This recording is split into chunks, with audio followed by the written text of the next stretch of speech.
సంగారెడ్డి జిల్లా పటాన్చెరు పరిధిలోని బొల్లారం పారిశ్రామిక వాడలో భారీ అగ్ని ప్రమాదం సంభవించింది. ఇక్కడి బొల్లారం డివిజన్లో గల ప్రముఖ సెంచరీ పరుపుల గోదాంలో అకస్మాత్తుగా మంటలు చెలరేగాయి. క్షణాల వ్యవధిలోని మంటలు గోదాం మొత్తానికి వ్యాపించడంతో దట్టమైన పొగతో పాటు మంటలు భారీ ఎత్తున ఎగిసిపడుతున్నాయి. ప్రమాద సమాచారం అందుకున్న అగ్నిమాపక సిబ్బంది వెంటనే రంగంలోకి దిగారు. ప్రస్తుతం 2 ఫైర్ ఇంజన్ల సహాయంతో మంటలను అదుపు చేసేందుకు సిబ్బంది తీవ్రంగా శ్రమిస్తున్నారు. గోదాంలో పరుపుల తయారీ సామాగ్రి ఎక్కువగా ఉండడంతో మంటలు వేగంగా విస్తరిస్తున్నాయి. ప్రమాదానికి గల ఖచ్చితమైన కారణాలు, జరిగిన ఆస్తి నష్ట వివరాలు ఇంకా తెలియాల్సి ఉంది. ఘటనా స్థలంలో సహాయక చర్యలు కొనసాగుతున్నాయి.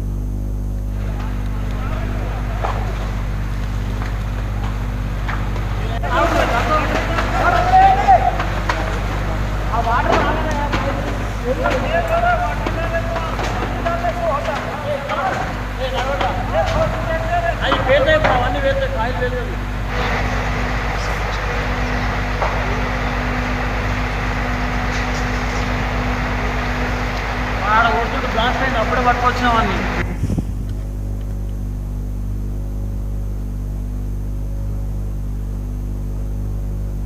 విజయనగరం